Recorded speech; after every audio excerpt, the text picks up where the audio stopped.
Aam Aadmi party అధినేత ఢిల్లీ ముఖ్యమంత్రి అరవింద్ కేజ్రీవాల్ రాజీనామా ప్రకటన రాజకీయ వర్గాల్లో చర్చనీయాంశంగా మారింది. 2 రోజుల్లో ఢిల్లీ ముఖ్యమంత్రి పదవికి తాను రాజీనామా చేయబోతున్నానని పార్టీ కార్యకర్తల సమావేశంలో విస్పష్టమైనటువంటి ప్రకటన చేశారు కేజ్రీవాల్. మళ్ళీ తాను నిర్దోషిగా నిరూపించుకునేంత వరకు ముఖ్యమంత్రి సీట్లో కూర్చోబోననేటువంటి విషయాన్ని కూడా ఆయన స్పష్టం చేశారు. ప్రతి ఇంటికి వెళ్తా, ప్రతి వీధికి వెళ్తాను, ప్రజా తీర్పును కోరతాను ఎన్నికల్లో అని స్పష్టం చేశారు. అంటే ఎన్నికల సమరశంకారావాన్ని ఆయన పూరించినట్టే ఈ విధమైనటువంటి ప్రకటనతో. మరి ఢిల్లీ ప్రభుత్వం పరిస్థితి ఏంటి? ఈ ప్రభుత్వం ఏమీ ఆయన ప్రభుత్వాన్ని రద్దు చేసుకుంటున్నట్టు చెప్పలేదు. కొత్త ముఖ్యమంత్రిని ఎన్నుకునేటువంటి ప్రక్రియ ప్రారంభమవుతుంది 2-3 రోజుల్లో అని చెప్పారు. ఆయన 2 రోజుల్లో రాజీనామా చేస్తా అన్నారు.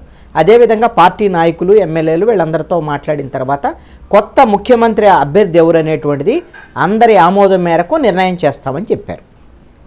తాను ముఖ్యమంత్రిగా రాజీనామా చేస్తున్నానని, అదేవిధంగా ఢిల్లీ లిక్కర్ స్కామ్లో నిందితుడుగా ఉన్న సిసోడియా కూడా ముఖ్యమంత్రిగా ఉండబోరు అనేటువంటి విషయాన్ని కూడా కేజ్రీవాల్ చెప్పారు.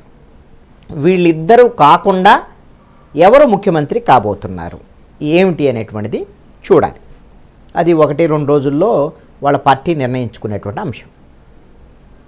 ఢిల్లీ అసెంబ్లీ ఎన్నికలు 2025 ఫిబ్రవరిలో జరగాల్సి ఉంది. అంటే ఇంకా 6 నెలలు, 5 నెలలు ఉన్నాయి. ఇది నవంబర్ కాబట్టి ఇంకొక 5 నెలలు ఎన్నికలకు గడువు ఉంది. కాబట్టి ఇప్పుడేం ప్రభుత్వం రద్దు చేసుకోవటం లేదు కాబట్టి ఇప్పుడిప్పుడుగా ఎన్నికలు జరిగేదానికి అవకాశం లేదు. ఒకవేళ రద్దు చేసుకున్నా కూడా 6 నెలల వరకు ఎన్నికలు జరిగేదానికి అవకాశం ఉండకపోతే 6 నెలల లోపల ఎప్పుడైనా పెట్టచ్చు. అయినా ఇప్పుడు ప్రభుత్వం రద్దు అవ్వటం లేదుగా, ఇంకొక ముఖ్యమంత్రిని ఎన్నుకుంటారు, పాలన కొనసాగేటువంటి అవకాశం ఉంటుంది. అయితే కేజ్రీవాల్ యొక్క డిమాండ్ ఏంటంటే నవంబర్ లోపల ఎన్నికలు నిర్వహించాలని ఎన్నికల కమిషన్ను కోరి ఉన్నారు. మరి అందుకు ఎన్నికల కమిషన్ అంగీకరిస్తుందా? మొత్తము 70 అసెంబ్లీ నియోజకవర్గాల్లో అక్కడ ఉండేటువంటి పరిస్థితులు ఇవన్నీ పరిశీలించిన తర్వాత ఇప్పుడిప్పుడుగా ఎన్నికలు నిర్వహించారా? లేదు అంటే గడువు ప్రకారంగా 2025 ఫిబ్రవరి లోపు ఎన్నికలు పూర్తయ్యే విధంగా షెడ్యూల్ ఇవాళ ఏంటి అనేటువంటిది కేంద్ర ఎన్నికల కమిషన్ దీని మీద స్పష్టమైనటువంటి విధానపరమైన ప్రకటన చేసేదానికి అవకాశం ఉంటుంది. ఇప్పుడు ఆల్రెడీ జమ్మూ కాశ్మీర్, హర్యానా వీటికి సంబంధించినటువంటి ఎన్నికలు జరుగుతున్నాయి. బహుశా మహారాష్ట్ర ఎన్నికలు 2025లో ఉన్నాయి. కాబట్టి మహారాష్ట్ర ఎన్నికలు అదేవిధంగా ఢిల్లీ ఎన్నికలు ఒకేసారి జరిగేదానికి కూడా అవకాశాలు ఉండొచ్చు. ఈ నేపథ్యంలో కేజ్రీవాల్ 6 నెలల క్రితం ఢిల్లీ లిక్కర్ స్కామ్లో అరెస్ట్ అయ్యారు. 6 నెలల తర్వాత ఆయన బెయిల్ మీద విడుదలయ్యారు. కానీ జైల్లో ఉన్నప్పుడు ఆయన రాజీనామా చేయలే. దానికి కూడా ఒక రీజన్ చెప్పాడు కేజ్రీవాల్. సుప్రీంకోర్టు అడిగింది, కోర్టు కూడా చెప్పింది, మీరు జైల్లో ఉండి ఎందుకు పరిపాలన చేయకూడదు, పరిపాలన చేయొచ్చు కదా, ఇబ్బంది ఏంది పాలనకి అని అన్నారు. అందుకని నేను రాజీనామా చేయలేదు, అక్కడి నుంచే పాలన కొనసాగించాను. ఇప్పుడు బెయిల్ మీద రిలీజ్ అయిన తర్వాత తమ ఆమ్ ఆద్మీ పార్టీ అవినీతి పార్టీ అని ముద్ర వేసేటువంటి విధంగా బీజేపీ చేస్తున్నటువంటి కుట్రలు ఇవన్నీ తన మీద, సిసోడియా మీద, కొంతమంది ఆమ్ ఆద్మీ పార్టీ నాయకుల మీద ఈ విధంగా అవినీతి ముద్ర వేస్తున్నారు, మేము ప్రజా తీర్పును కోరతాం, ఇదంతా కూడా బీజేపీ కుట్ర, ఆమ్ ఆద్మీ పార్టీ ఎట్టి పరిస్థితుల్లో కూడా అవినీతికి పాల్పడనటువంటి ప్రభుత్వం తమది అనేటువంటి విషయాన్ని కేజ్రీవాల్ చెప్పారు. సరే, ప్రజల్లోకి వెళ్తారు కేజ్రీవాల్. ప్రజల్లోకి వెళ్ళిన తర్వాత రేపొద్దున ఎన్నికల్లో ఎలా తీర్పు వస్తుంది ఏంటి, బీజేపీ ప్రయత్నం చేస్తుంది ఢిల్లీలో అధికారంలోకి రావటం కోసం. ఆమ్ ఆద్మీ పార్టీ అదేవిధంగా బీజేపీ మధ్య బలమైనటువంటి పోటీ ఉండేదానికి అవకాశాలు ఉండొచ్చు. కాంగ్రెస్ కూడా బలమైన పోటీ ఇవ్వడానికి అవకాశం ఉండొచ్చు. ఎందుకంటే కాంగ్రెస్ కూడా పుంజుకుంటున్నటువంటి పరిస్థితి ఢిల్లీలోనే కాదు, జాతీయ రాజకీయాల్లో.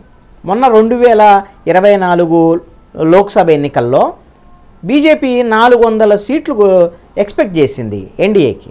370 బీజేపీకి వస్తాయని వాళ్ళు ప్రకటించుకున్నారు. తీరా వచ్చేసరికల్లా 240 సీట్ల దగ్గర సతికలు పడిపోయింది బీజేపీ. కనీసం మ్యాజిక్ ఫిగర్ 272కు కూడా బీజేపీ చేరుకోలేకపోయింది. ఇప్పుడు ఆంధ్రప్రదేశ్లో ఉన్నటువంటి తెలుగుదేశం, జనసేన, బీజేపీ కూటమి 21 సీట్లు, అదేవిధంగా బీహార్లో ఉన్నటువంటి జేడీయూ, నితీష్ కుమార్ పార్టీ ఇచ్చినటువంటి సహకారం వీళ్ళిద్దరు ఊతకర్రలతో ఆంధ్రప్రదేశ్ బీహార్ వాళ్ళ ఊతకర్రలతో చంద్రబాబు నాయుడు నితీష్ కుమార్ లాంటి ఊతకర్రలతో ఈ రోజున 3వసారి ప్రధానమంత్రిగా నరేంద్ర మోడీ ఆ స్థానంలో కూర్చున్నారు. బీజేపీ యొక్క ఆ ప్రభ కూడా తగ్గుతోంది, వాళ్ళకు ఉన్నటువంటి ఇమేజ్ కూడా తగ్గుతోంది. బీజేపీ మళ్ళీ ఈ ఉన్నటువంటి ఎన్డీఏ కేంద్రంలో ప్రభుత్వం ఎప్పుడు పడిపోతుందో ఏంటో తెలియనటువంటి పరిస్థితి ఉంది. ఎందుకంటే నితీష్ కుమార్ ఎలాంటి డెసిషన్ తీసుకుంటాడో ఎప్పుడు అర్థం కానటువంటి పరిస్థితి కూడా ఉంది బీజేపీ వాళ్ళకు కూడా. 5 ఏళ్ళు ఈ ప్రభుత్వం జాతీయ స్థాయిలో ఎన్డీఏ ప్రభుత్వం కొనసాగుతుందో లేదో కూడా తెలియదు.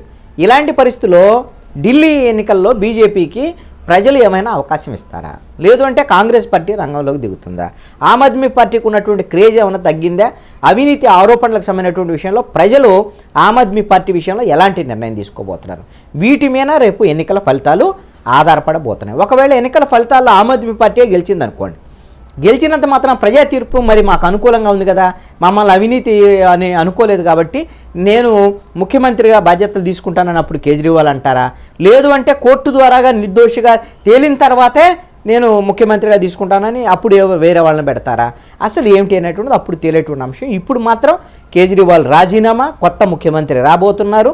అయితే ప్రభుత్వానికి సంబంధించినటువంటి విషయంలో ప్రభుత్వం ఏమన్నా మేము పాలన అంటే డిజాల్వ్ చేయండి ప్రభుత్వాన్ని అని కానీ ఏమన్నా అడుగుతారా ఏమనేది తెలియదు. ఆ విషయం మీద మాత్రం స్పష్టత రాలేదు.